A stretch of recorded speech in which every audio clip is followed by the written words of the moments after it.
Welcome back to the Evolution of Horror. My name is Mike, and as ever, I am your host.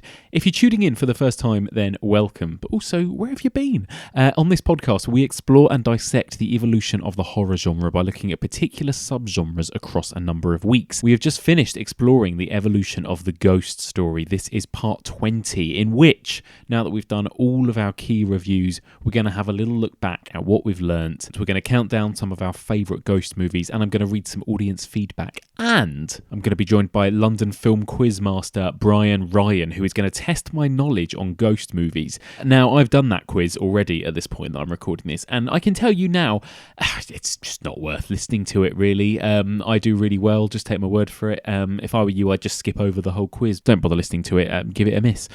So before we get started, here are a few contact details. The email address is evolutionofhorror@gmail.com. You can find us on Facebook, facebook.com/evolutionofhorror, or on Twitter @evolutionpod. We're going to be off air for these next few weeks. There's going to be no new episodes for a while, so it's really important that you do spread the word about the podcast. Tell your friends about it, tweet about it, post about it on Facebook, leave me a rating or review either on Facebook or on iTunes. It really, really helps keep the podcast on people's radar, especially while we're not churning out new content. Now, stay tuned for the end of this episode, because I will be revealing what subgenre of horror we're going to be discussing and exploring on the next series. If you follow me on social media, you will already know, but I will be revealing that officially at the end of this episode. So let's get started. We're going to kick things off by having a little look back at what we've learnt over the last 20 weeks as we conclude the evolution of the ghost story.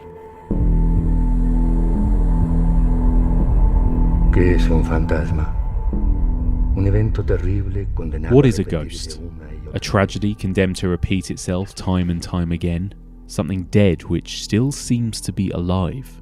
An instant of pain, perhaps, an emotion suspended in time, like a blurred photograph, like an insect trapped in amber.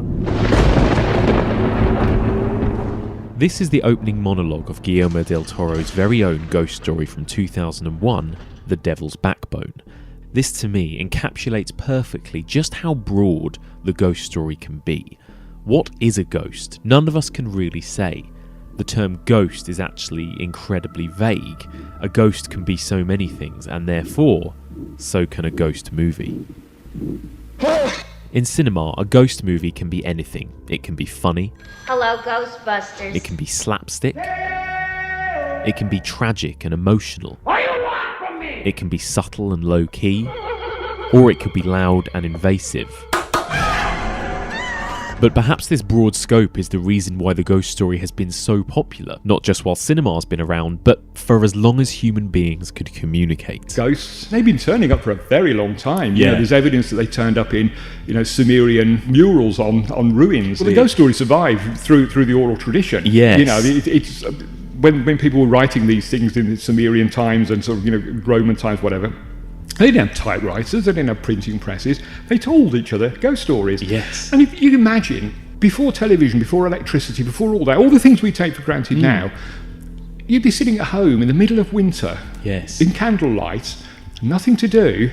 You creep each other out with ghost stories, Yeah. don't you? Of course you do. That's what Absolutely. you do, And that's why sort of midwinter, I think, is very much associated with the ghost stories. Why around Christmas we do that, because it's dark most of the time. Yeah. The ghost story evolved from being told verbally around a campfire to being drawn on murals and eventually found its way into literature. Ghosts played a huge part in Shakespeare plays such as Hamlet or Macbeth. They popped up in Gothic literature, and of course they peaked during the Victorian era, with writers like Charles Dickens and, of course, M.R. James. Every time you say M.R. James, you should have just a moment's silence. So the man was so Incredible, good. I mean, he's yeah. an incredible writer. He writes about this sort of complacent, cosy academic world. Yes. People who perhaps have a bit of intellectual hubris. Mm-hmm. Often it's an academic who stumbles across perhaps a writing, an occult book, Yeah. an occult manuscript, or some sort of artifact, something from another world. Yeah.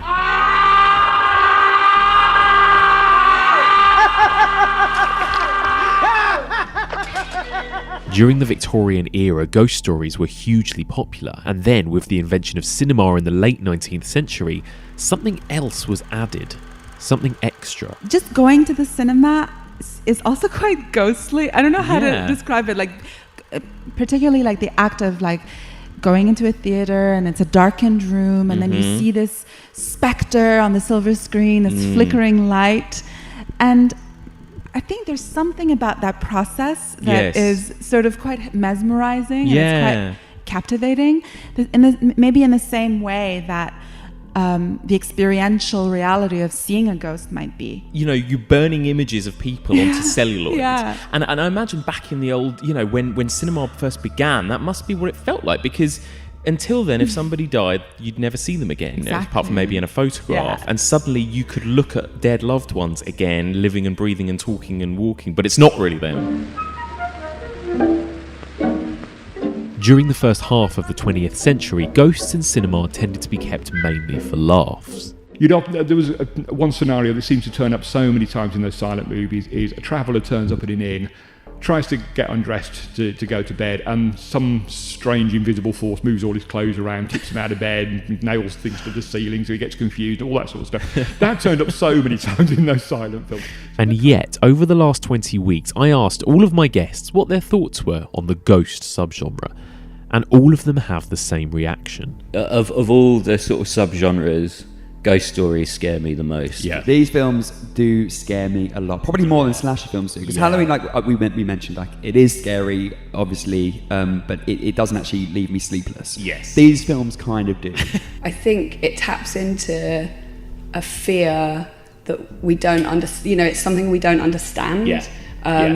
And it could be out there, it could be real, or maybe it isn't. And I think that taps into a different kind of fear to, you know, straight up violence. I think what a lot of people have said the same sort of thing, but I do find ghost films probably the most affecting when done well. There appears to be something fundamentally terrifying when it comes to ghosts. But it wasn't until the late 50s and early 60s that filmmakers started tapping into this fear. I'm Vincent Price, and you're invited to my party in the house on Haunted Hill, where so far the ghosts have murdered only 7 people. So won't you come and make it 8? The movies of William Castle were an interesting turning point for ghosts. They contained camp, often farcical elements of the early ghost movies, but they added in some real, visceral scares and chills. Not to mention some fun gimmicks along the way. Imagine being in this cinema at the time and just these kids going crazy and throwing popcorn and screaming and shouting. It must have just been like the most amazing place to be. House on Haunted Hill was a great fun night in the cinema with friends, but it was also properly scary. The movie introduced us to some of the classic ghost story tropes that we now all know and love. The importance of location and production design, the creepy dark houses. The importance of lighting, shadows, what we don't see is just as important as what we do. And of course, sound is crucial.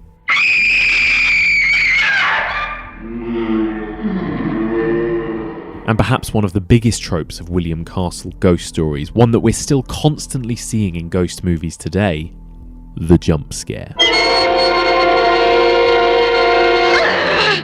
While these movies were creepy and chilling and would often make cinema audiences scream, they still weren't tapping into that deep, subconscious fear that ghost movies often have the reputation for that all of my guests mentioned. But in 1961, the Haunted House movie was about to change forever. We lay my rose and I beneath a weeping willow.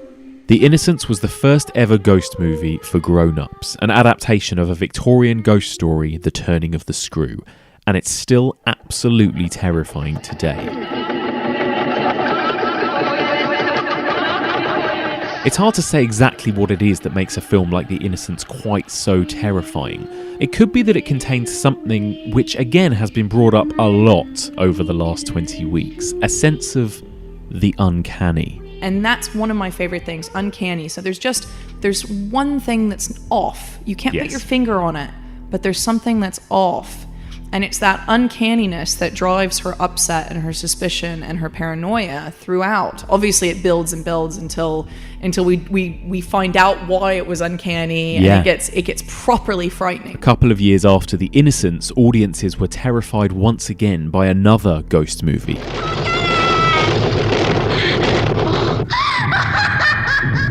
And you know what? The thing that struck me most in The Haunting is that this really focuses again on this female hysteria. Oh, and 100%. And the is she, isn't she? The other versions, they all get into the yes, there's ghosts in this house, pretty quickly. Yeah. But what this version does so well is it keeps us wondering, is this real or is she creating it? Stop it! And this is exactly what set The Innocents and The Haunting apart from everything that had come previously. There was a sense that these weren't just ghost movies. There was something a lot more sinister, something psychological, something repressed just beneath the surface. By taking a lot of those jump scares and the creepy cinematography and lighting from William Castle, but adding in that extra layer of human psychology, the movies instantly became a lot more terrifying. Both The Haunting and The Innocents also arrived at the right time as perfect counter-programming for the other wave of horror happening at this time. The post-psycho splatter movies from directors like Herschel Gordon Lewis, or the campy blood-drenched hammer horror coming from the UK, or even some of the shocking visceral European cinema like Eyes Without a Face. If audiences wanted a little break from all that blood and viscera, well, here were some more subtle horror movies. The horror for the thinking man. God. Whose hand was I holding? Compared to a lot of horror movies from the 60s and 70s, movies like The Innocents and The Haunting don't seem dated. This may be because haunted house movies have more of a timeless quality, but it's also because since these movies, the haunted house model has barely evolved or changed. Ghost movie directors today are still trying to capture that same sense of the uncanny that these two movies did so well over 50 years ago. What is your favourite ghost movie? Oh, The Haunting. It's so huge. It's cast its influence on just about everything that's come since. Yes. And, you know, it is genuinely, properly scary. Throughout the 1970s, the horror genre became overrun with more gory spectacle in movies like The Exorcist and The Omen in mainstream cinemas, and exploitation movies like Texas Chainsaw and Last House on the Left, which were dominating grindhouse cinemas. Ghost movies, instead, were moved to the small screen to terrify audiences in their own front rooms. This is a tale of the supernatural. It's the work of a man who wrote ghost stories as a sideline. The author, M.R. James, was an archaeologist, medieval historian, and a great expert on the early history of the Bible. He's best known for his ghost stories, all of which have a peculiar atmosphere of cranky scholarship. The darkest of them is called Whistle, and I'll Come to You.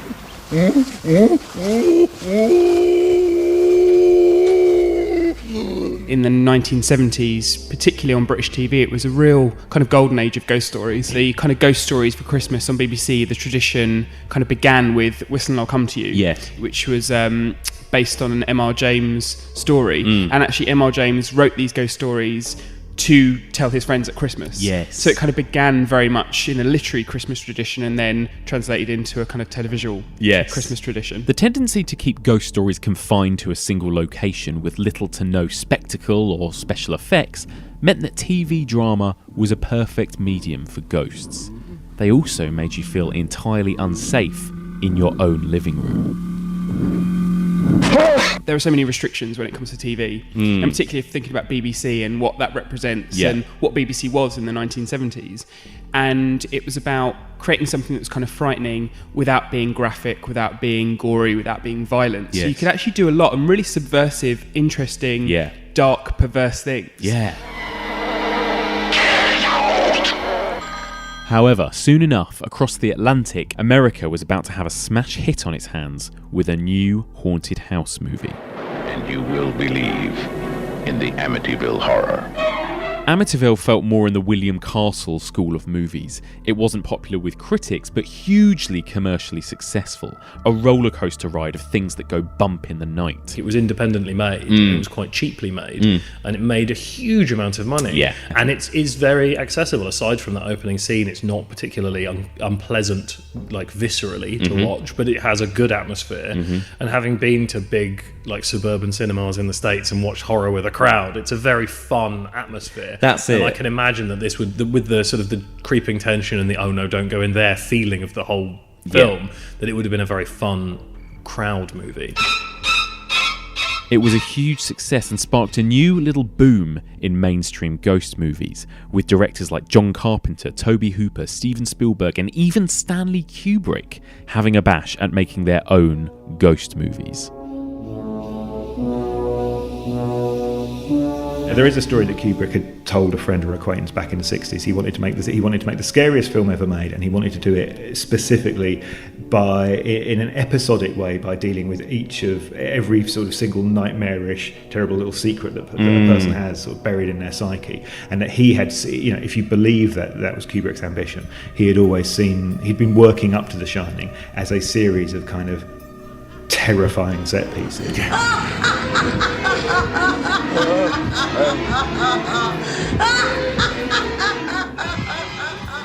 He's got this uncanny ability to hone in on ideas that we find unsettling to begin with. Movies like The Shining, Poltergeist, The Fog, The Changeling, the Amityville Horror, they were all drawing from the conventions of popular ghost stories from 20 years earlier. The ghost train jump scares of movies from William Castle, and the psychological subtext of movies like The Innocents. The only difference being that all of these movies were set in the modern day, about all-American nuclear families. The housewife who could see ghosts who may or may not have been hysterical and crazy.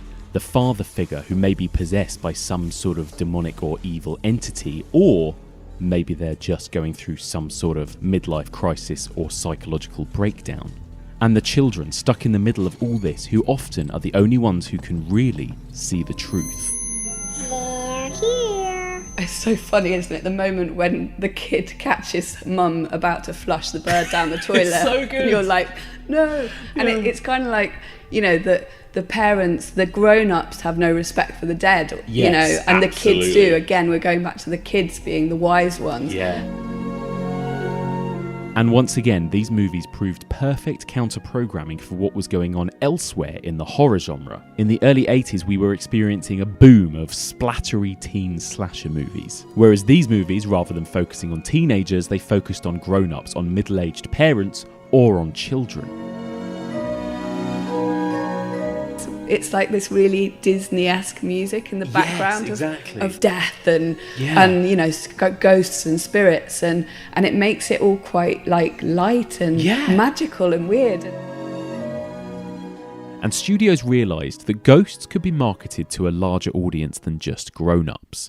With no graphic violence, sex or swearing, ghost movies could become horror for the whole family. The song came out before the film. Yes. And got everyone interested.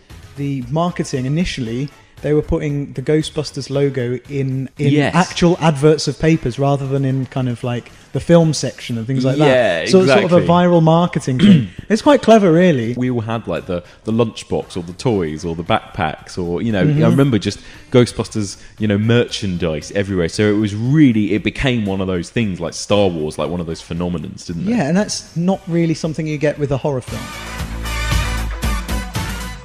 Meanwhile, back in the UK, ghosts were still alive and well, so to speak, on the small screen, and they were still proving absolutely terrifying.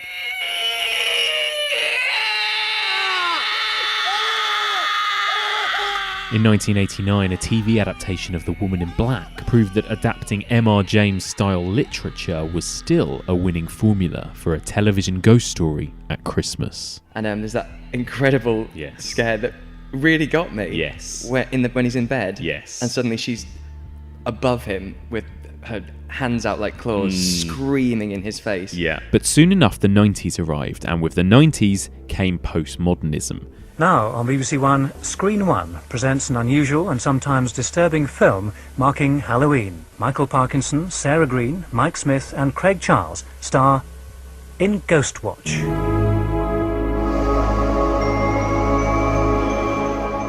TV writer Stephen Volk and director Leslie Manning made their own TV ghost story but played with the form, creating a Victorian-style haunted house story but setting it in a modern-day prime-time live television setting, managing to convince everyone that ghosts were real and were making their way into their homes. The program you're about to watch is a unique live investigation of the supernatural. It contains material which some viewers may find to be disturbing. But it absolutely religiously follows the idea that this is happening now, and it's a live broadcast on to BBC One, hosted by these people, and they're all real people playing themselves. But then it really smartly, in the final act, if you like, the final kind of third, I guess, then it all gets quite genuinely scary and really terrifying things start happening. This idea of ghosts being channeled via technology was not a new one. Nigel Neal played with these ideas in TV plays like The Stone Tape in the 70s.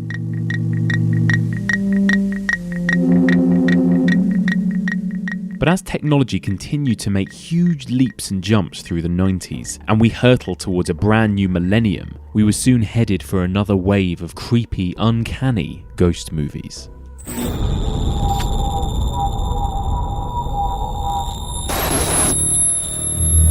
And as we were approaching the millennium, there was a lot of angst. Some of it was very real about the Y2K bug. Were all those Russian nuclear missiles going to launch because they hadn't fixed their computers in time? We had all these scares, but there were a lot of fears about the millennium, and we saw an increase in ghost films. Ring came over. Ringu was the perfect scary movie that came at a perfect time.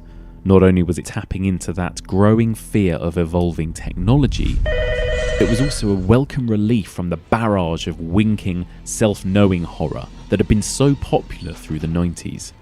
Ringu was a simple, stripped-back folktale, one that just happened to be absolutely terrifying. Ringu is basically the scariest thing I've ever seen, essentially. The absolute classic example of an unsafe movie. Yes. That if someone is not great with horror, I'd really say don't watch it. Like, it's too much.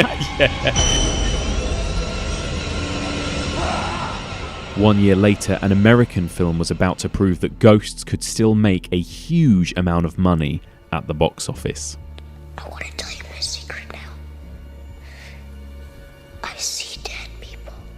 With Ring being such a huge hit in the East and The Sixth Sense being a massive hit in the West, ghost movies were officially back in a big way, and we were treated to a wave of small, subtle character-based chillers from all around the world. Hello. Dark. While American filmmakers were producing some small quality supernatural thrillers such as Stir of Echoes and Session 9, the post-Ringu J-horror boom continued with movies such as Pulse, Ju-on and One Missed Call.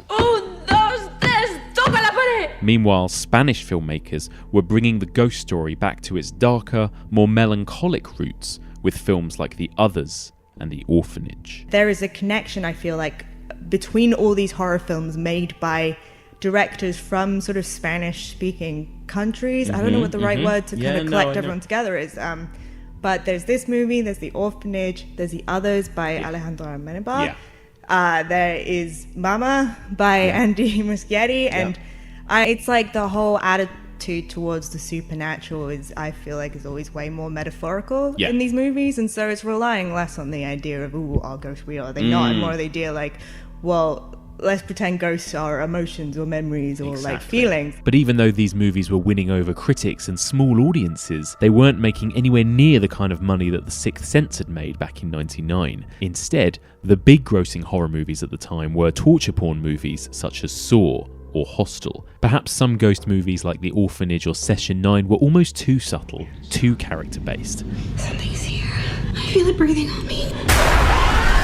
But in 2007, a new ghost movie arrived, a movie that cared less about subtext and character and more on simply using the medium of film to make us jump out of our skin. It became one of the biggest grossing independent horror movies of all time. Paranormal Activity is, I think it's a genuinely terrific film. Yeah. The tension, the way it ratchets is so impressive. Yeah. And the scares are so effective, and they're planted in a way that they just still work even though you're anticipating them each time you rewatch it.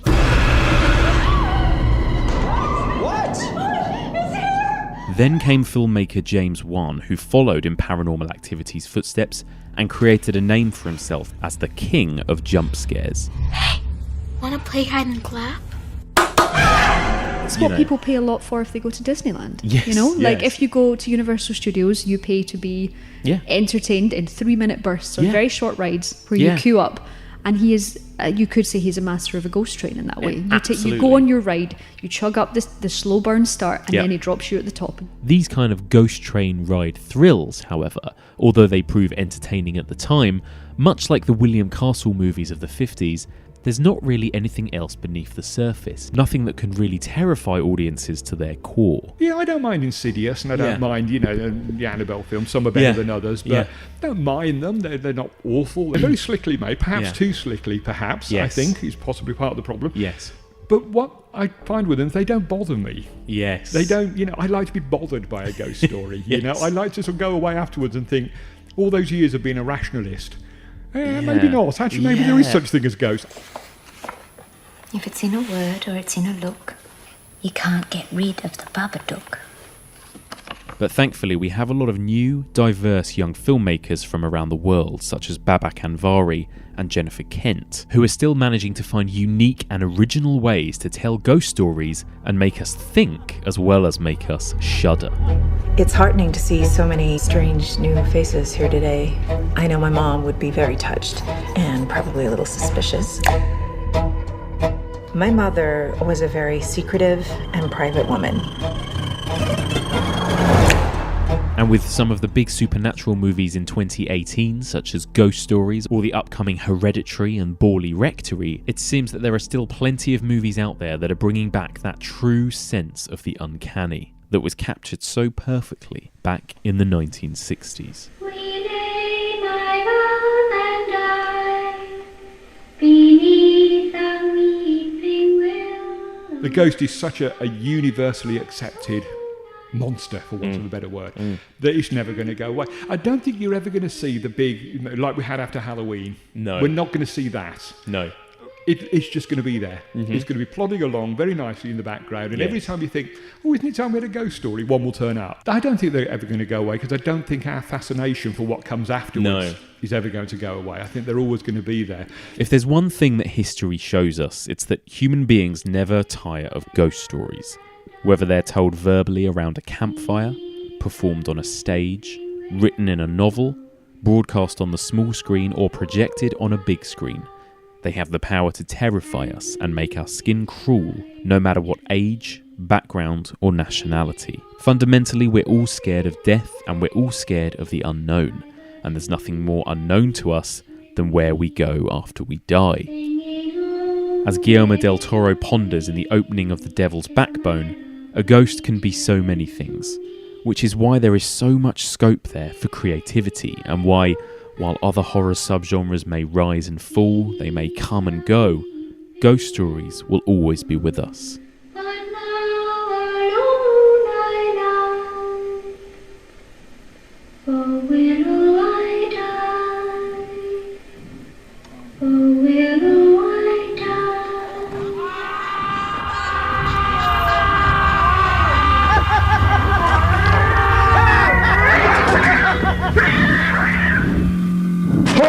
And there we have it. What an incredible 20 weeks it's been. So many amazing movies. Lots of my favourite ever horror movies included on that list. So it's been a real joy to explore some of these. And on that note, I want to take this opportunity to thank every single one of my amazing and brilliant contributors and guests on this series of the podcast. So a big thank you to Deep Breath, Kevin Lyons, Andy Nyman, Michael Blythe, Jen Handorf, Mary Wild, Ren Zelen, Dan Martin, Danny Lee, Louise Blaine, Ryan Bryan, Prano Bailey Bond, Olivia and Anna, aka The Final Girls, Rob Watts, Stevie Webb, Boyd Hilton, Leslie Manning, Sam Ashurst, Rosie Fletcher, Henry Barnes, Clarice Lockery, Jacob Stallworthy, Brad Hanson, and Rihanna Dillon. Thank you so much to all of those wonderful, brilliant people for joining me this series. What an incredible lineup of people that was, and I'm sure if I have my way, you'll be hearing back from all of these people again in future episodes. But now comes the part that I've been dreading. Now, if you want to have a good laugh, you're probably going to want to listen to this, because I was joined by Bryan Ryan earlier on this week, and he gave me an official end-of-term exam, a quiz on all things ghost stories. So here we go. Okay, welcome back to the podcast, Bryan Ryan. Hello. Hey. Hello. Good to have you back. How have you been?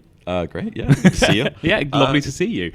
So last time you were here, you were discussing The Fog, which was, it feels like this series has gone on forever for me, but that was like back in the dead of winter. It was, I remember it was very nasty outside. Yeah, and now we're sat here, it's beautiful outside, exactly, times have changed. And just remind us as well, you have been talking about ghost movies with us on the podcast, but remind us, what are your thoughts on this kind of subgenre of horror? Are you a fan? Oh, absolutely, yeah. It's one of my favorites, I think, if not my favorite. It's one of my favorites, yeah.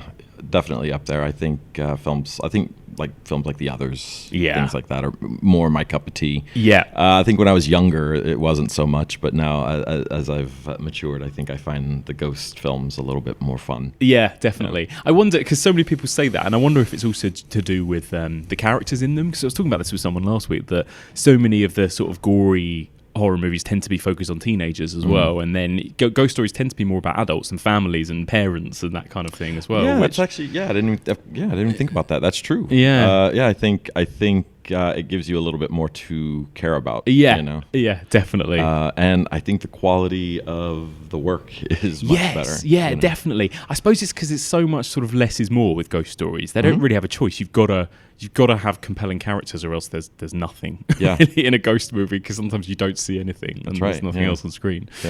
Lovely. So as ever, because you're our sort of quiz man for this podcast, you run a pub quiz in London called the Big Movie Quiz, and at the end of the slasher series of episodes, you gave me a really challenging slasher quiz, which was great fun. So you're back to do the same again now with ghosts. Test my knowledge. This one, I mean, I can't work out whether this one's going to be easier or more difficult than slashers, because in some ways ghosts, that is a really broad term, and it's kind of an endless amount of films. Yeah, I mean, I actually tried to keep it to the films that you discussed. Yes. I mean, there might be a few rogue ones in there, but I mean, it's not going to be any Casper or Ghost Dad questions, anything like that. But mainly tried to stick to what you. Nice. I'm really glad. I was like, should I just go away and watch Ghost Dad just in case for revision? Yeah, the answer to that is obviously yes. But alas, I did not have time. So that's good to know. That's all right. Wonderful. Okay, all right, good stuff. So we'll do this as we did it before. So you ask me the question, I'll answer it, and then you tell me right or wrong, and we'll sort of count up as we go. Yep. I will say that I tried my hardest to find 20 questions that would be challenging. That weren't trivia questions, that weren't, I guess, mostly common knowledge. Yeah, sure. Common horror fan knowledge. Yeah. So I tried to branch out a little bit and make them a little bit more challenging. And it's really tough to find stuff that I didn't think you would know right off the bat. Yeah. Maybe there's one or two in here that you'll be like, yeah, I know what that is. But that's good. I need that. I need at least a couple for my own comfort. I mean, I have them in a pretty random order here, but I think I'll skip around. I think I have 17 questions. 17. All right. Well, that's great. That's fine. That's good. Do you remember your score on the slasher? I think it was around 13 out of 20. 13. Yeah, it's not bad. So I'm expecting big things. If I get 13 out of 17, technically that's a bigger percentage. Absolutely, in this, so I've done better. I'll allow it. Or equally, if I get 10 out of 17, that's the same thing as before. Yeah. All right. Let's do it then. Let's do it. Hit me. All right. So we'll start with a difficult one. Oh, God. This film's alternate, happier ending reuses the opening helicopter footage from The Shining, and if seen in the proper aspect ratio, the Torrance's car can actually be seen at the bottom of the frame. Oh, my God. good trivia, but I have absolutely no idea. So just say that again for me. So this is the film's alternate ending. Yeah, this film's alternate happier ending uses the opening helicopter footage from The Shining. And if seen in the proper aspect ratio, the Torrance's car can actually be seen at the bottom of the frame. The little yellow, I think it's... Wow. Yeah. All right, let me think. What could get away with using footage from The Shining as an alternate ending? A happier ending, so something that's got a bit of a miserable ending. Ooh. I wouldn't say a miserable ending. Okay. Well, maybe. I'm just going to take a wild guess at The Changeling. No. It's actually Blade Runner. Oh my god! Oh right, so it's actually a completely unrelated film. Yeah. Got it. Not a ghost film. Okay. I haven't seen this alternate happier ending. I don't know if it's actually on the final cut. Wow. Or whatever. I know there's several different versions on the final cut, but that's interesting to know. I need to look out for that now. And apparently if you look at it in a certain aspect ratio, you can actually see the car. Oh my god, that's brilliant. Well, yes. Okay. Well, Blade Runner, definitely has a lot of endings. Yeah. Amazing. What is the surname of the family the Amityville Horror is based on? Oh, fuck. I have their real name. Oh, God. Nope, it's not going to come to me. Nope. DeFeo. Oh, my God, yes. Yeah. Yes. Yeah, I remember now. Going back in my head sort of 17 weeks, I remember now, yes. Was it 17 weeks ago? Yeah, probably, something like that. It was one of the earlier ones, yeah. Okay. Who was Tim Burton's first choice for Beetlejuice? Oh, fucking hell. I don't know. I don't know. I'll take a wild guess at Jack Nicholson. Nope. No. Sammy Davis Jr. Oh, my God. Okay, I would not have known that. Amazing. Wow, that was one I was interesting afraid. Choice. That was one I was actually afraid I was actually thinking you might... it might have been discussed on the Beetlejuice. You thought that'd be if you thought that was going to be an easy one, then this is going to be a bad quiz for me. All right, this film opened opposite Saw 6 in cinemas, and its huge victory at the box office is often cited as the nail in the coffin for the Saw series. At Saw, which one? 6. Oh God. I was going to say the bad one, but the worst of the bad. Yeah. The least good. What would that have been? Around 2009, 2010, probably. Mm-hmm. So this movie opened at the same time as... I believe they opened the same weekend. Yeah, I believe. In the States they did, I think, because I think I saw them both. Usually around Halloween, October. Yeah, the Saw films Saw came out. was always the annual October film. I am going to hazard a guess then at... Paranormal Activity? It's Paranormal Activity. Yes. Very nice. Thank God. I've got one. Paranormal Activity. Yep. Okay. Screenwriter and director David Koepp is credited with directing these two very different ghost films. One of which you discussed with Brad. Yeah. I remember the name. Oh, but I can't remember which one he did. And I'm pretty sure Brad talked about him and what else he directed. You should listen to your own podcast. I know. It's really bad. I don't. I've heard it's shit. I don't bother. Oh man, no, I don't know. I'm gonna go Stir of Echoes. Yep, that's one. Is that one of them? Yep, that's one of them. Okay, all right. I've got to think of the second one then. Yeah. Now he did tell me. He said this guy did some other stuff that was good. Oh yeah. I think so, anyway. I do love this movie. I actually like it better than Stir of Echoes. But he also did Mordecai. So that's... Yes. And Secret Window. And Secret Window, we talked about Johnny Depp. That's right. What was the other one? I can't remember. I'm gonna talk about one other that I remember Brad mentioning in conversation about one of these directors, but I can't... this probably isn't it. What? Death Becomes Her. No. Damn it. That's Robert Zemeckis. Oh, that is Robert Zemeckis. Yes. Yeah. Ghost Town with Ricky Gervais. Oh my God! Of course. Yeah. What a terrible film that is. I love that film. Are you kidding me? No, it's terrible. Oh no! I mean, I guess it really hinges on your taste in Ricky Gervais. Like I know he's probably not as it's funny, he's really not as popular as he is in the States. Well, he was super popular here, but only for The Office and Extras, and then everything he's done since is I like the David Brent movie. It's it's okay. It was okay. No, I think Ghost Town is. You should rewatch Ghost Town. Ghost Town. I've eradicated it from my memory. That's the problem. Okay, so next, this ghost film was produced by Tom Cruise. The Others. Yes. Came out the same week that their divorce was finalized. That's right. She had a big week. Yes, she did. She really did. Not sure if this one was mentioned in your discussions with Brad. It should have been. The antagonist in this film is based on Charon, the ferryman who ferries souls across the river Styx to Hades. The antagonist of this film is based on the ferryman who ferries souls across the river Styx to Hades. Oh, fuck. I'm going to take it. We didn't discuss this, I don't think, but I'm going to take a guess at Absentia. No. I love Absentia, though. Yeah. Ghost Ship. Oh my God, we did talk about Ghost Ship.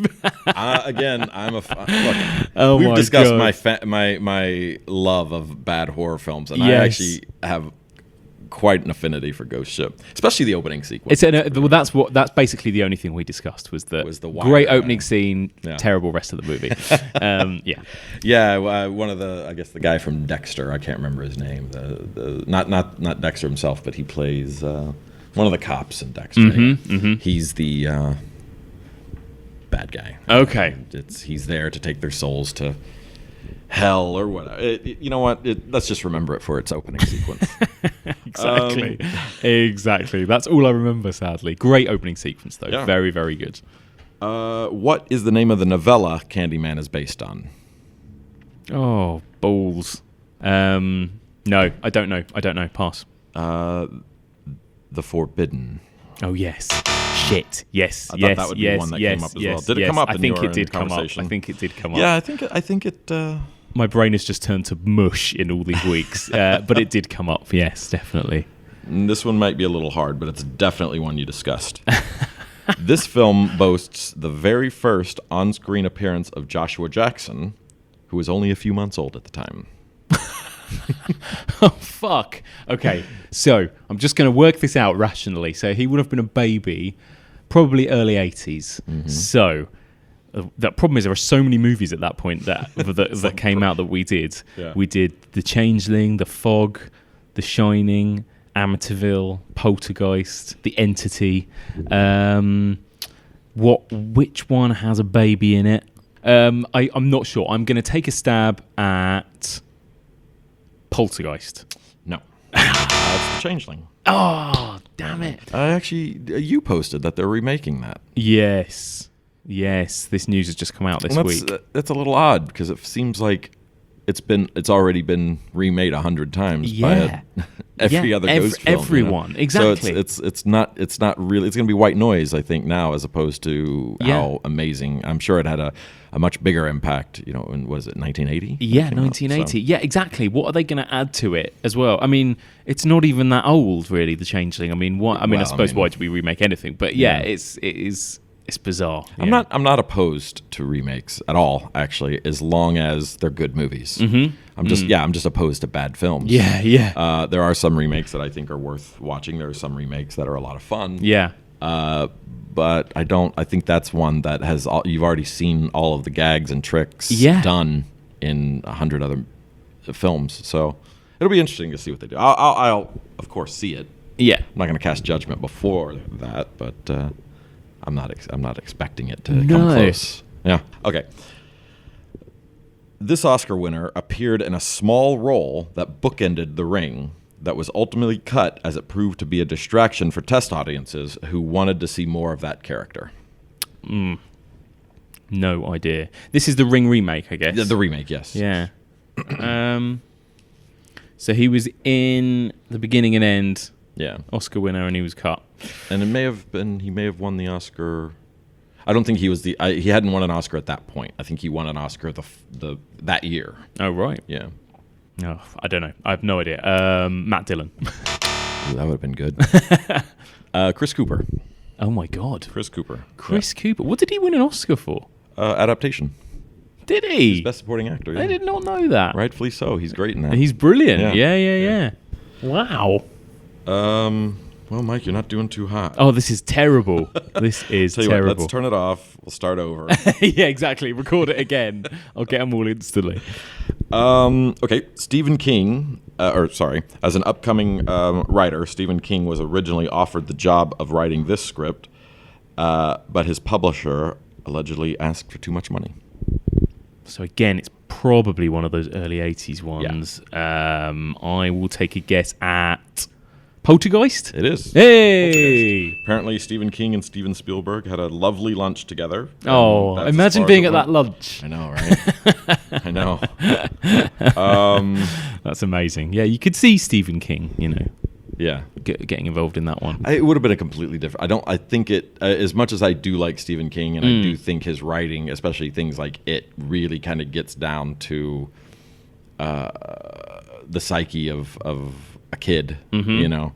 I don't think it translates as well to film, but I do think Spielberg. You look at things like E.T. and of course Poltergeist. Yeah, and I think everyone in our generation. Kind of relates to that because they're us. Yes. Like we had those toys. We rode on our bikes. We did those things. So I don't think Stephen King's version would have translated as well. Very true. Yeah, very true. Do you agree that that's pretty much probably Steven Spielberg's movie and not Tobe Hooper's? I do. Yeah. I guess recently it came out that I think another horror podcast had a guest on that said, "Oh yeah, no, Spielberg directed that film," yes. and I agree with it. I think so too. I don't think there's anything in there that feels. I don't think Tobe Hooper has done anything else that has that same tone. No, not at all. That would indicate that. That's a Tobe Hooper film, right? Yeah, it's whereas Spielberg has done so many films. Yeah. Honestly, it could have happened next door to the kids from E.T. I think they shot in the same around the same exactly same place. It could have happened to the kids in E.T. and you wouldn't have lost that much. Totally, I think it has that. It definitely has that feel. Yeah, to it. Totally. It feels like Tobe Hooper was probably like a TV director, like a director for hire, probably. Yeah. I think it had something to do with. Contract deals, or like he couldn't do both. He wasn't allowed like to because he had just done E.T. Basically, I'll be honest. I don't care. I think they're both legends, and I don't. Whoever directed it, they did an awesome job. Exactly. An amazing pairing either way, isn't it? Yeah. Okay. This film holds the highest. This film holds the record for the highest opening weekend for an R-rated original horror film. I'm going to take a guess. I don't know whether this is R-rated, but I know it made all the money. I'm going to guess Paranormal Activity? The Conjuring. Oh, was it? Oh, the bloody Conjuring had the biggest opening weekend. I thought, I figured if you hadn't said The Conjuring, you would have said Paranormal Activity. Yeah. It was going to be one of those two. Yeah. Wow. It made so much bloody money. Yeah. And we've gone over my feelings on James Wan. Yeah, we've covered that. All right.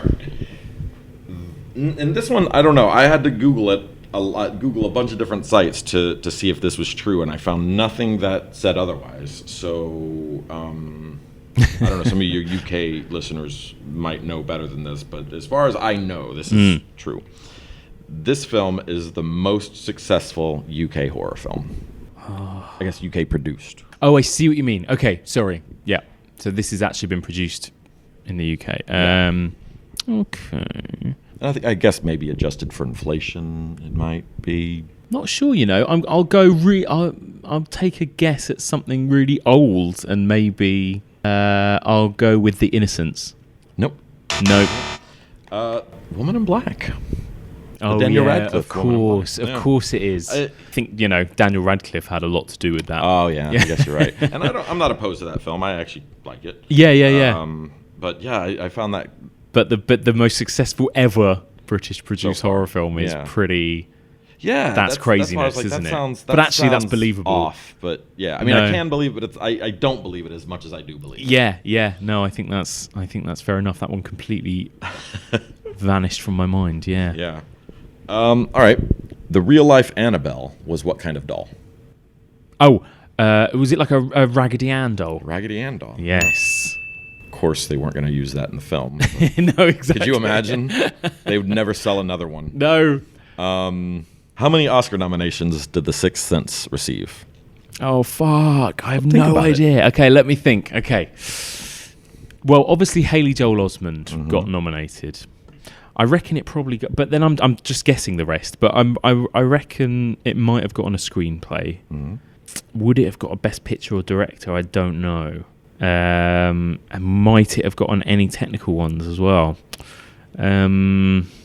Okay, I think I'm gonna hazard a bit of a guess. I reckon it probably got a screenplay.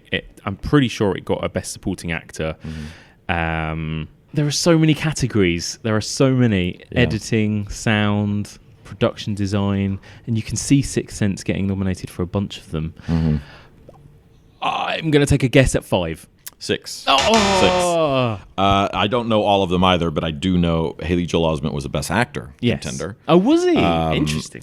Toni Collette, Best Supporting Actress. Of course, which well-deserved. Yeah, she's great. I think it actually won Best Screenplay. No, actually, no. Sixth Sense won no... It didn't win Oscars, anything, did it? No. But I think it was nominated. I think Shyamalan was nominated. It was nominated Best Picture, and I want to say editing. Yeah, so 6 nominations, 1 none. I think that was the year American Beauty won. Yeah, it was, wasn't it? 99, 2000-ish. Yeah, and he was up... Oh, that's right, because he was up against Kevin Spacey. And then him and Kevin Spacey did pay it forward.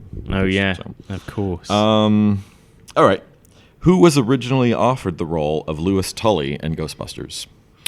Now this I do remember discussing, and I think it was John Candy. It was John Candy. Yes. And as great, as amazing as Rick Moranis is in that role. Yeah. I would have... Any opportunity to see John Candy ever is great. It would have been an entirely different role, wouldn't it? Yeah. Well, I think he wanted to do it. I think the deal was, because Ivan, they worked on Stripes together, and I think Ivan Reitman was like, well, I want you to do this role. He's like, well, I just don't get it. He didn't understand the film, like the appeal of it, or why he would want to do it. So he said, well, if I'm going to do it, I want to do it my way, and I think I want to do it German and have a bunch of German shepherds. And Ivan Reitman was like, no, I think we're good. I mean, that would have been something to see. Brilliant. Yeah, it definitely would have been a distraction. And I mean, come on, I think that, for most people, that was the world's introduction to Rick Moranis. Yeah, but then he did he acted for a few more years, and then he just kind of disappeared, didn't he? Yeah. I think his wife passed away. Yeah, and he wanted to spend time with his kids. And I did read an article maybe a year ago that he said, I don't need a producer coming up to me and telling me what's funny. This is my job, and I don't need a producer coming up to me and saying, well, try it like this. And I agree with that. I think producers really kind of interfere in every aspect of film way too much. Yeah. But apparently he's due to make a comeback. He's coming on... Apparently he's going to be returning to TV. Actually, he's going to be doing an episode of The Goldbergs. Oh, nice. And he's going to be playing Dark Helmet. Okay, yeah, wow. So he's returning as Dark Helmet, which I don't watch the Goldbergs, but I definitely watch it for that. That's awesome. I'd love to see him back again. Yeah, that's great. Yeah. Amazing. And lastly, okay, who directed the '99 remake of The Haunting? Oh, what's his name? I hate this movie so much. It's bad, man. So that's a remake that I'm like, it's you had perfect. And with no exaggeration, perfect source material. Yeah. What happened? What happened? And Spielberg produced it. Yeah, I know. What went wrong there? Yeah, it was terrible. No, do you know what? I talked about him, talked about the name, but it's gone from my head. I don't know. Jan de Bont. Yeah, that's it. Jan de Bont. It's an unusual name. Yeah. He went from being a pretty prolific cinematographer to, of course, Speed. Yes. Twister. This, and then I think he did one of the Tomb Raider movies. You should have stuck with those. Yeah, the 90s action films. Who else would you... I don't understand the logic there. It's like, we need to remake one of the greatest, if not the greatest, ghost story ever. Who should we get? guy who directed Speed. Weird. Very weird. Yeah. I mean, I don't think there was a lot of. I mean, what was that like? Well, it was '99. I don't think there was a lot of horror. First off, outside of Blair Witch, but any horror directors that outside of what Wes Craven or John Carpenter at that time, and they're not going to do something like that. No, exactly. Yeah. It was a weird, completely. I remember seeing it at the cinema and being excited because I was 12 and I was excited that I could go and see a 12 certificate horror movie. And even 12-year-old me thought that movie was bullshit. That was an absolute careless use of CG. Terrible. The terrible. angels. It was, yeah. And Owen Wilson's in it. I forgot that. I was like, okay, so you did. When you look at the cast now, you're like, wow, it's quite an impressive cast. Right, but right. But we're talking about Owen Wilson in the 90s. In the 90s, He's also in Anaconda. Yeah, exactly, exactly. Yeah, it's not the same Owen Wilson. No, definitely. Okay, well there you go. That is a shameful score. I'll be 5-6. Okay, 6 out of 17. 6 out of 17. Well, do you know what I've done there? I've been kind, and I want to hear from our listeners and all the people that did better than me, because I'm sure there are so many out there. Yeah. No, I don't.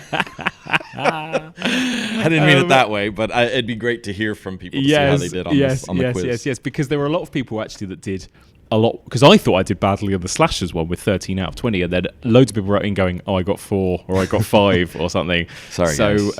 I'll try to, I'll try to make them easier on the next do you know one. what? I like it. It's challenging and it's actually quite interesting. I just wish that my brain retained this information. Yeah. That was wonderful though. Thank you so much once again for joining me.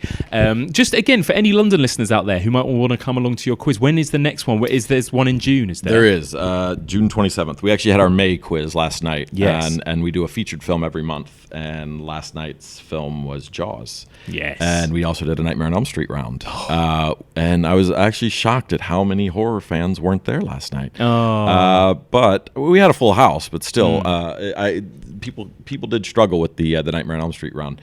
But for June, our featured film, we do let the winners of the month before pick or 2 months before pick the film. The film for June, on June 27th at the Albany, is The Neverending Story. Amazing. And we will Love be that doing film. a Friday the 13th round. Oh. And last night, our winners picked Unbreakable as our August film. We're taking a break in July, so we will be doing 2 nights in August with the film Unbreakable as our featured film. I love that film. Underrated. It's really... it's obviously my favorite Shyamalan film, but it's I think it's definitely Head and Shoulders is best. I know a lot of people like Sixth Sense, but The Sixth Sense was kind of spoiled for me. So me too. It's easily spoiled, whereas Unbreakable isn't. I had a guy say, "Oh, you're never going to guess the end. Go see it. You're never going to guess the end." So of course I sat there the whole time guessing the ending. And then as soon as she ignores him in the restaurant, that's when I got it. I was like, "Oh, he's dead." Sorry, it was the Wahlberg scene. Yes, it was the I was like, okay, so Wahlberg killed him. Exactly. Of the Shyamalan catalog, that's definitely my favorite. It's I great. like Signs too, though. And a great. I am a Signs apologist as well. People are harsh on Signs. People are harsh on The Happening, and rightfully so, but I still like it. The Happening is terrible. But the Signs, apart from the fact that, the ending is a little bit silly, everything up until that point is brilliant, I think. It's great. I think everything wonderful. up until literally the last 5 minutes of the film is wonderful. Exactly. But that's a whole nother... That's a whole other conversation. But yes, we will be doing Neverending Story, and we don't have all 8 rounds announced yet, but Neverending Story and a full-on Friday the 13th round. Amazing. Covering the entire series. Oh my God, that's pretty. You have to have some horror fans at that one then. I hopefully. hope so. Yeah. Excellent. And where can people find details of you and the quiz on social media? We're on Facebook and Twitter at Big Film Quiz. We're also on Instagram, but I'm really pretty shit at updating my Instagram. Stick to Facebook and Twitter. Yeah, Facebook and Twitter. Definitely Twitter is probably the place to. We on Facebook we just do the announcements of when things are happening, but Twitter you'll get more updates and stuff. So Amazing. Big Film Quiz on Twitter. Amazing. Thank you so much. My pleasure. And there we have it. A big thank you to the brilliant Bryan Ryan. That was quite embarrassing. Drop me a little line and let me know how you got on in that quiz. I mean, you can't have done much worse than me. The email address is evolutionofhorror@gmail.com, or on Facebook, Evolution of Horror, or on Twitter @EvolutionPod. Okay, now here's the part of the show that I love doing. This is my chance to be able to read a little bit of feedback from you guys over the last few weeks. First of all, I want to say a huge thank you to everyone that's written into me over the last few weeks. Some of you have sent me your favourite ghost movies. Some of you have sent me lists of top 5s or top 10s. Some of you have just written in general feedback about what you've liked, what you've enjoyed about this series on ghosts. So thank you so much to all of those people. I've actually been quite overwhelmed by the amount of responses I've got. I've had emails and Facebook messages in their hundreds, as well as comments and tweets as well. So apologies that I'm not going to get a chance to read absolutely everybody's replies, but I've sort of picked a few from different people from different social media platforms to read out. So first of all, here are a few quick comments about this series. This is from Roy Taylor on Facebook. It's been an excellent series, and this podcast goes from strength to strength. Loved the episodes about the earlier films like House on Haunted Hill, which I'd never watched before, and it made me revisit, or in some case, watch for the first time. My favourite ghost film is probably Ringu. It's still the film that makes me feel cold and gave me goosebumps throughout. It's so alien and unlike anything else I've seen. Yeah, thank you very much, Roy. I 100% agree. As I'm sure you could tell from listening to our Ringu episode, it absolutely terrified me, along with my guest for that week, Rosie Fletcher. This is from Curtis Threadgold, also on Facebook. I've really enjoyed both series, and for entirely different reasons. It was fascinating to chart the evolution of the slasher, and I found it a really quite insightful chronicle for the genre's development over the years. With Ghosts, however, it was entirely different. I never noticed before how little the genre has changed or diverted from what was established way back when. It really does raise its own set of interesting questions and possibilities for the future of the genre. Excellent work all round. This podcast is top quality stuff. Looking forward to the next series already. Thank you so much, Curtis. I am looking forward to the next series as well. Can't wait to get started. This comes from Gregor Velicki. I hope I've pronounced that correctly. Apologise if I haven't. I was enthralled by the slasher series as it cemented to me something that I loved and cherished was as loved by others as much as me. The analysis and positioning of horror in the wider spectrum of human experience is amazing. All the guests are super engaging and interesting, and I love the conversations. It feels like they are directly addressing the listener.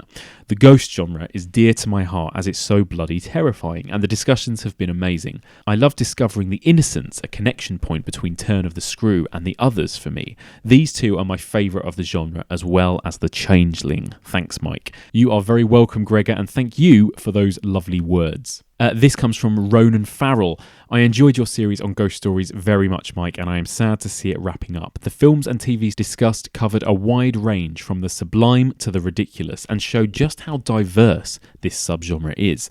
At its best, it's responsible for some incredible productions. I have to agree with you there about that part. What's been really nice about this series is getting to explore such a broad range of movies. Candyman is absolutely nothing like Whistle and I'll Come to You, and so that's really made it an interesting few weeks. As much as I love the slashers, let's be honest, they're all pretty rigid in their format. It was really nice to do Ghosts and mix it up a little. And here's a little email from John. Hi Mike, great season. I feel I've generally seen more ghost films than slashers, so I knew a few more of the films being discussed this season. Having said that, I've watched a few films prompted by upcoming episodes that have jumped right to the top of my favourite horror film list.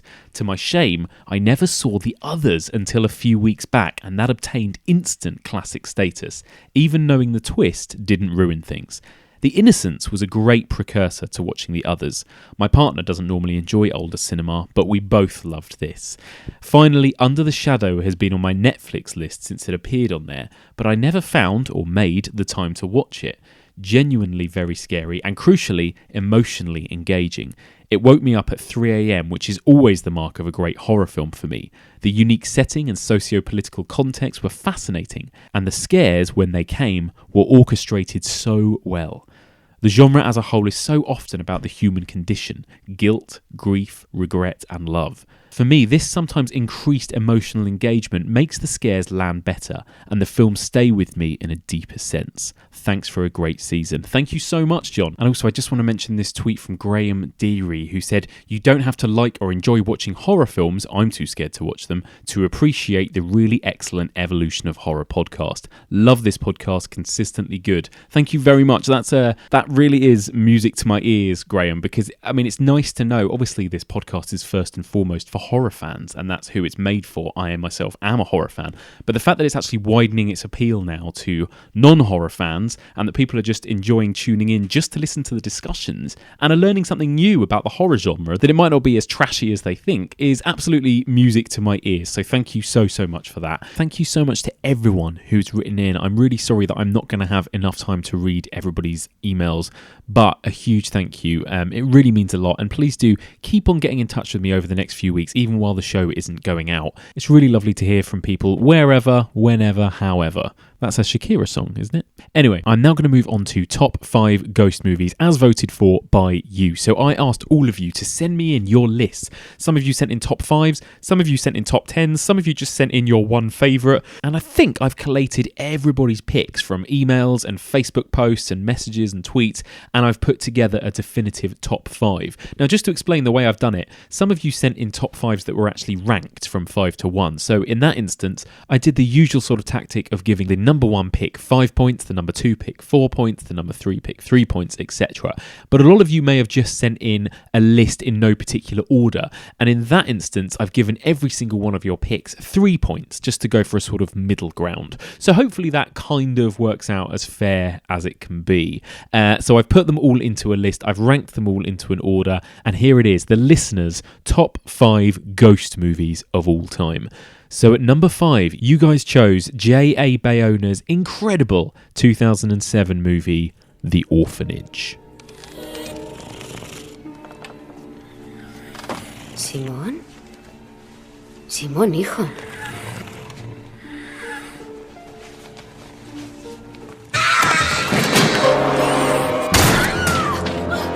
Here's a quick comment from Becky Dark, who wrote to me with her choices. She said, "I cannot believe it took me so long to get around to watching The Orphanage. It's been on my list forever, and I finally watched it because you were covering it on the podcast, and it's gone straight into my top 3 ghost movies. Glorious, heart-wrenching, shocking, beautiful, and spooky as fuck. That sack mask, it pulls no punches, and the reveal had me exclaiming out loud. Incredible filmmaking, and I already can't wait to watch it again." Thank you so much, Becky. Could not agree more, and I'm so glad that I've been able to bring this movie to people's attention. It's wonderful.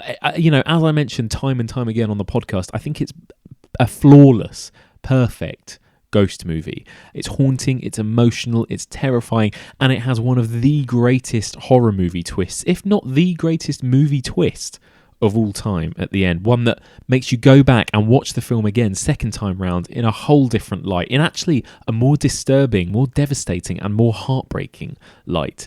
Wonderful, wonderful film. I'm already quite looking forward to seeing Jurassic World Fallen Kingdom just because it's directed by J.A. Bayona. So let's hope, fingers crossed, he pulls off that magic once more. Okay, number 4 on your list, where you've gone from Spanish cinema to Japanese cinema. So, you have ranked at your number 4 the 1998 Japanese masterpiece, Ringu.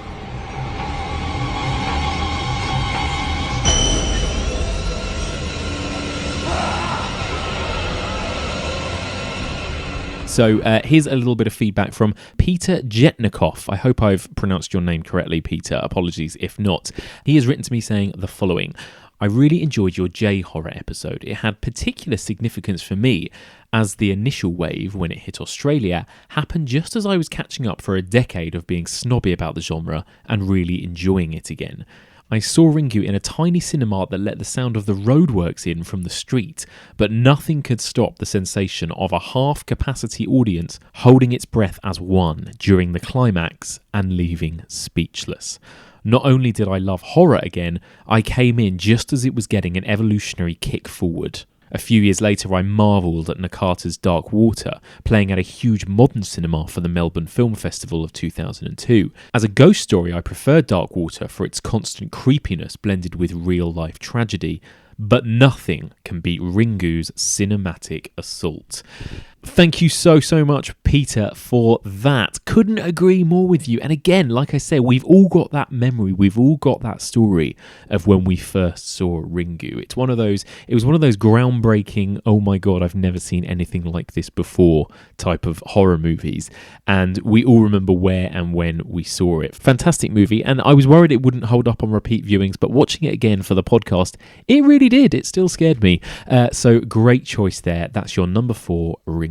Okay, now can I just say there is a significant jump as we get into our top 3. Now these 3 were miles above everything that came below it, and all 3 picks were very, very close together. There are only a couple of points in it between all 3, so really, really interesting here. And number 3, I'm really actually quite shocked and surprised at how high up the number 3 ghost movie is. I mean, it's brilliant. It's just I didn't realise it was on everybody's radar. At number 3, you guys chose the BBC Halloween special from 1992, Ghost Watch. Miss Early, you've heard your daughter. She's admitted the entire thing was a deliberate fraud. No, I'm sorry, I don't accept that. Dr. Pascoe has seen and heard things same as me. You can't just... Well, she's afraid. She's frightened. She doesn't know anything. But Suzanne herself explained, Mrs. Early. My family are telling the truth. We're all telling the truth. Now, first of all, I just want to say I had no idea that Ghost Watch is still as loved as it is. And I could tell just by things like the download figures on the podcast. Let's just say that when the Ghost Watch episode went out, where I was joined by Boyd Hilton and the director Leslie Manning, the download figures absolutely spiked, as did the correspondence. I got an overwhelming amount of emails from people all giving me their story and telling me about where they were when they first saw Ghost Watch. Again, like Ringu, it's one of those milestones, it's one of those events that people have obviously never forgotten. So if you listen back to the Ghost Watch episode, you'll hear that I have already read a few emails from people describing their experience of watching it. But here's just one more. This is an email entitled BBC Ghost Watch, My Story, and this is from Trina Findlay. Hi Mike, just emailing about my experience of 1992's BBC Ghost Watch. Yes, I was one of those millions who was completely taken in by it, and I was absolutely terrified. I was already into horror, and particularly into ghost stories, so I was looking forward to seeing it. I was 20, so old enough to know better. Part of the genius of it to me was what made it so realistic. Having Parky as the host alongside Sarah Green and Mike Smith, 2 of the most vanilla presenters around. Viewers of my generation remember them from Saturday morning children's TV. And Mike Smith, I think, was on Radio 1 at the time too. They were the golden couple in the nation's heart, and so completely unexpected for a project like this. I've always loved a good ghost story, and let's say I'm not an unbeliever, so the chance of seeing some real evidence of supernatural on TV was too good to miss, and the choice of presenters gave it that added authenticity. We trusted them implicitly. Most of the detail on the programme is now pretty hazy, but I do remember there was a shot with a shadow passing behind the presenter. Then there was the anguish when we thought something had happened to Mike Smith. I might be misremembering this all these years later, but I seem to have a recollection of a moment when he disappears, and Sarah Green just says, "Smithy?" There was something about the use of that intimate nickname and the shock in her voice that chilled me, and has stayed with me ever since.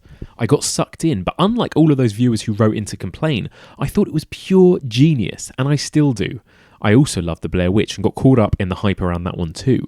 At the end of the day, when the line between reality and fantasy is blurred, that's when the real fun begins. On a separate note, I love your podcast. My horror library has expanded considerably over the last 6 months, and I've been introduced to some absolute gems.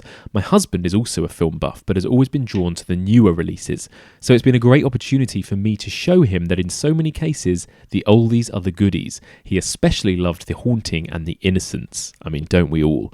Thank you so much, Trina, for that, and I have got an absolute barrage of emails basically saying that same thing. People watched it at the time, didn't really know what to expect, and were completely traumatized by it. What a fantastic, groundbreaking thing this is. And also, what a great eclectic list we've got so far. We had a Spanish movie at number 5, Japanese cinema at number 4, and then a British BBC TV special at number 3. So a really fantastic list.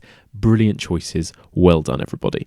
Okay, moving on to number 2. Now, this pick I think was probably the most consistently on everybody's list. It may not have always placed as high as what you voted as number 1, but I think this movie showed up on more lists than any other movie. This is the original terrifying haunted house movie. This is 1961's The Innocents. You don't fool me. I know why you keep on and on. It's because you're afraid. You're afraid you might be mad. So you keep on and on. Trying to make me admit something that isn't true. Trying to frighten me the way you frightened Flora. But I'm not Flora. I'm no baby. You think you can run to my uncle with a lot of lies. But he won't believe you. Not when I tell him what you are. A damn hussy. A damn dirty-minded hag. You never fooled us. We always knew.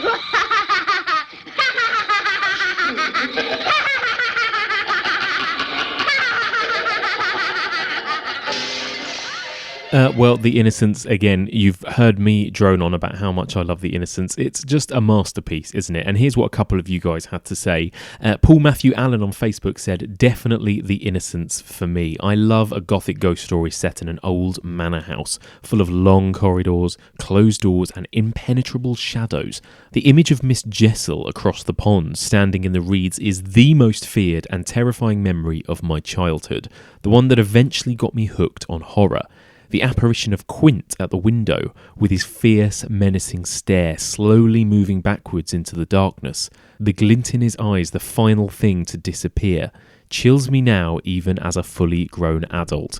Couldn't agree more, Paul. In fact, it gave me chills even reading that aloud and thinking about it. So there you go. That movie continues to affect me to this day. Joseph Bromley says, simply The Innocents. Pure dread. That was all he had to say, and that pretty much sums it up.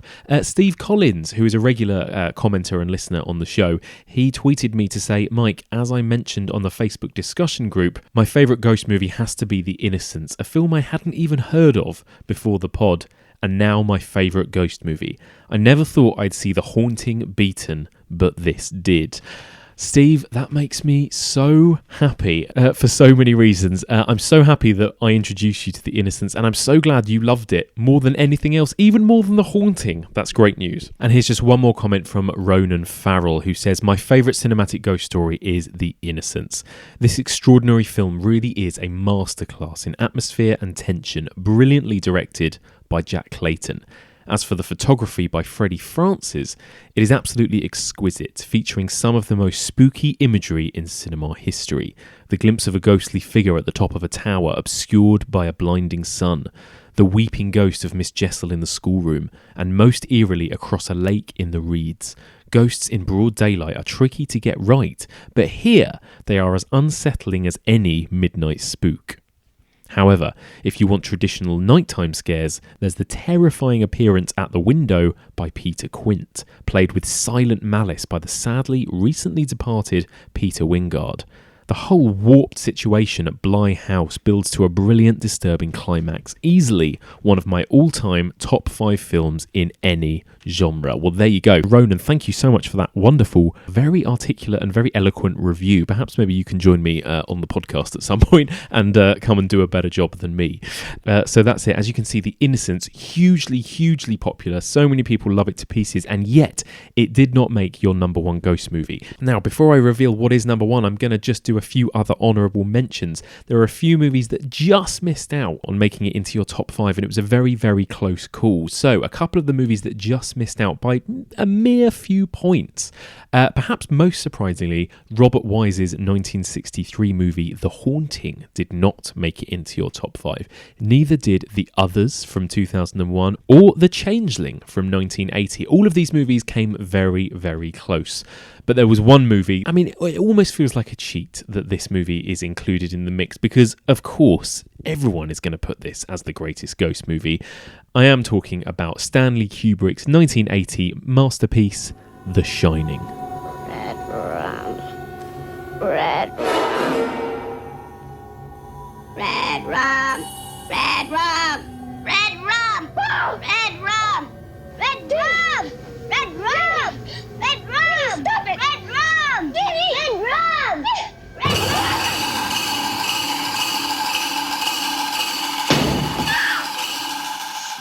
Well, of course. The Shining, as I mentioned on the podcast, it's the Citizen Kane of horror movies. I mean, it's pretty tough for anything to beat that. Lots and lots of correspondence about The Shining, of course. I'll just read a couple of them. This is an email from Amy Watts. For me, The Shining felt like something mythic. When I was young, I heard people talk about it being the scariest ever movie, something that I should never watch, or at least not until I was older and ready. It was shrouded in this mystique, in this reputation, and it made the whole thing even scarier before I'd even watched it. Even as a slasher fan in my early teens, The Shining felt like something I shouldn't even go near. I remember seeing that bright yellow video cover in the shop, which gave nothing away, and the only image of the film I'd seen was the shot of Jack Nicholson's head coming through the bathroom door, which was terrifying enough. I had no idea what the film was even about, and this itself scared me. Finally, when I was 16, I plucked up the courage to watch The Shining, alone in the house. This was a cinematic, life-changing experience for me. I suddenly, for the first time, grew an appreciation of just how powerful cinema could be. Stanley Kubrick was somehow managing to make me feel fear, angst, dread, just by showing me pictures of corridors or patterned wallpaper. As discussed on the podcast, Kubrick manages to somehow tap straight into something in our subconscious with his choice of shots, music, and the way the story unravels at such a slow, almost excruciating pace. I sat there mesmerised and terrified for 2 hours, and was completely wrung out by the end. I couldn't sleep afterwards. Images were circulating around my head. Elevators full of blood, men in bear costumes, and those 2 little girls. The Shining for me is not only the perfect ghost movie, it almost feels like horror in its absolute purest form. Like there's not a single second of the film that isn't designed to scare you. And it's no wonder, considering how much Kubrick slogged over every single shot of the film. For me, this is the all-time great ghost masterpiece. Amazing. Thank you so much for that wonderful email, Amy. Pretty much sums up my feelings exactly. And I'm just going to read one more, and this is from listener Annika Cullen. So she says the following: The Shining was my gateway drug into watching horror films, and I can remember the first time I watched it, I was 15, 16 years old. I was completely transfixed and confused as to why I found it so appealing and terrifying all at the same time. I ended up watching it again the next day, and ever since then I have watched it religiously. Kubrick is a mad genius who made me the film buff I am today. The symmetry of all the shots still makes my mouth water. I love the ambiguity throughout the movie. It builds the suspense that taps into a primitive part of the brain, telling you something is just not right. Like the flash of blood in the elevator in the first act, or Jack's unblinking stare. It's all brilliantly and psychologically fucked up, and I love it. Yeah, pretty much couldn't agree more with any of those sentiments. Thank you so much to all of those people who wrote in. And there we have it. That is the listeners' top 5 ghost movies of all time. Can I just say, what a fantastic, wonderful and eclectic mix that not only emphasises just how broad the ghost genre is, but also what good taste the listeners of this podcast have. So there we have a BBC television drama from the 90s. We've got the incredible Spanish language movie The Orphanage. We've got the original J-horror Ringu. We've got 1960s gothic ghost movie The Innocents, and we've got Stanley Kubrick's The Shining. And actually, if I'm not mistaken, not a single movie that's actually produced in the US or directed by an American or Hollywood director, which is very unusual. And again, it just goes to emphasize what a broad and wonderful subgenre the ghost story is. So thank you so much for that. Now, I've got my own little top 10 ghost movies here. I'm not going to dwell on these or talk about any of them in depth because you've heard me talk about them all ad infinitum over the last 20 weeks. So I'm just going to run down for anyone who's interested. These are my top 10 favourites. So at number 10, I've gone with The Haunting, 1963. I mean, it is one of the originals, one of the classics. To me, it doesn't hold up as well as The Innocents, but it's still absolutely wonderful and still terrifying. At number 9, I've got an absolute undiscovered gem from about 10 years ago, Lake Mungo. Me and Brad Hanson discussed this on part 18. It's one of the best, creepiest, most subtle and most underrated ghost movies. If you haven't seen it, please do seek it out. At number 8, I've gone with Ghost Watch, the wonderful television special. For me, I mean, I missed it when it was first on, but I watched it for the first time for this podcast, and it absolutely blew me away. It terrified me even when I knew it was fake, and I just can't believe how ahead of its time it was. Number 7, I've gone with Ringu, the original, the Japanese version from 1998. I mean, obviously, enough said, it's terrifying. Number 6, I've gone with the brilliant The Changeling. I mean, again, it has that classic kind of melancholic ghost story feel to it. Really terrifying, really moving, fantastic performances. Into my top 5, I've gone with The Babadook at number 5. Now, I wonder if a lot of people didn't put this in their list because they don't automatically think of it as a ghost story. For me, it absolutely is, and it is one of the best. Number 4, now this for me was an absolute revelation, something I saw for the first time when recording this podcast, and it blew me away. I've gone with the BBC Christmas ghost story from 1968, Whistle and I'll Come to You. For me, I watched this alone in the house over Christmas and was terrified by it, to the point where I had to put the lights on afterwards and just sort of do a quick tour of the house to check that there was nothing in there. Really scared me, love it, can't recommend it enough. Number 3, I've gone with The Orphanage. I mean, for all the reasons we've already mentioned, it's wonderful. It's a masterpiece. Number 2, I've gone with The Shining. Now, just to clarify, The Shining is probably one of my all-time favourite movies. Not just horror movies, but movies. And yet, just because I wouldn't absolutely class it as a pure ghost story, I've put it at number 2 rather than number 1. And instead, I saved my number 1 spot for the wonderful, the pinnacle of the ghost movie, 1961's The Innocents. Absolutely flawless movie. It's the movie that started it all, and it's still yet to be beaten. Quint is dead.